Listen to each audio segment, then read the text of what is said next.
እውን ከቆምንበት ምድር ስር ፀሐይ አለች? ሰባቱ መሬቶች የት ይገኛሉ?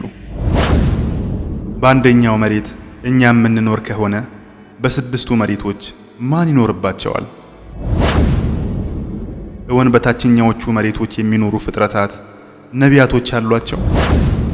ከበታቻችን ያሉት ምድሮች ስማቸው ማን ማን ይሰኛል?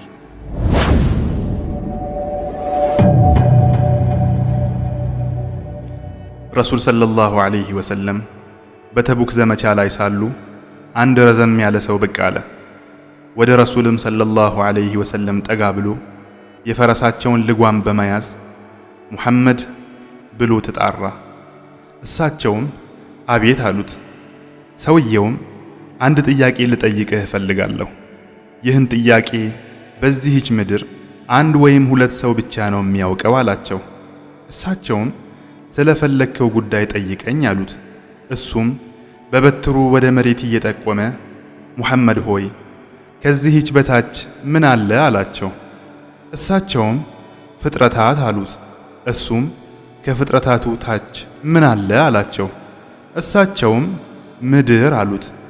እሱም ከምድሪቱ ታችስ ምን አለ አላቸው። እሳቸውም ፍጥረታት አሉት። እሱም ከፍጥረታቱ ታች ምን አለ አላቸው። እሳቸውም ምድር አሉት። እሱም ከምድሪቱ ታችስ ምን አለ አላቸው። እሳቸውም ፍጥረታት አሉት። በዚህ መልኩ እስከ ሰባተኛው ምድር ድረስ ከመለሱለት በኋላ ሰውየው ጥያቄውን አላቋረጠም። እንዲህም ሲል ዳግም ሰባተኛ ጥያቄ ጠየቃቸው። ከሰባተኛ ምድር በታች ምን አለ? እሳቸውም ቋጥኝ አሉት። ሰውየውም ከቋጥኙ ታች ምን አለ አላቸው። እሳቸውም ጽልመት አሉት። ሰውየውም ከጽልመቱ ታች ምን አለ አላቸው። እሳቸውም ህዋ አሉት። ሰውየውም ከህዋው በታችስ ምን አለ አላቸው። ይህን ጊዜ መልእክተኛው ሰለላሁ ዐለይሂ ወሰለም ዓይናቸውን ባያፈሰሰ የፍጡር ዕውቀት እዚህ ጋር ተቋጭቷል ሲሉ መለሱለት። ጥንት በፍጥረት ጅማሮ አላሁ ሱብሓነሁ ወተዓላ ምድርን የተጣበቀች አድርጎ ከፈጠረ በኋላ ለሰባት ክፍልፋይ ሰነጣጠቃት። በመቀጠልም እያንዳንዱን ክፍልፋይ የ500 ዓመት ርቀት ያህል አራራቃቸው። የተከፋፈሉትንም የምድር ክፍሎች እንዲህ ሲልም ሰየማቸው።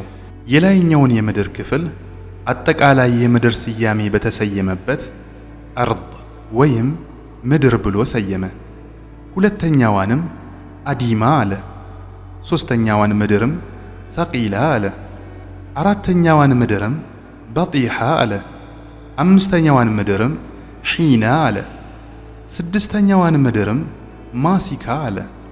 ሰባተኛውን ምድርም ተራ ብሎ ሰየማቸው።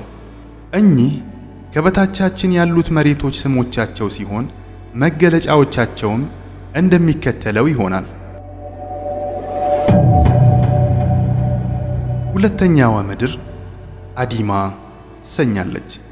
ወደኛዋ ምድር የሚነፍሰው ንፋስ የሚመጣው ከዚህች የምድር ክፍል ሲሆን የምድሪቱም ነዋሪዎች ቀመስ በመባል ይታወቃሉ። ምግባቸውም ስጋዎቻቸው ሲሆን መጠጣቸውም ደሞቻቸው ነው። ሶስተኛዋ የምድር ክፍል ተቂላ ትሰኛለች። ይህችኛዋ የምድር ክፍል ነዋሪዎቿ ፊቶቻቸው የሰዎችን ፊት ሲመስል፣ አፎቻቸው የውሾችን አፍ ይመስላል። እጆቻቸውም የሰዎችን እጅ ሲመስል፣ እግሮቻቸውና ጆሮቻቸው የከብቶችን ይመስላል። በሰውነታቸው እንደ በጎች ያለ ጸጉር አለባቸው። ያ ጸጉርም ለነዚያ ፍጥረታት እንደ ልብስነት ያገለግላል።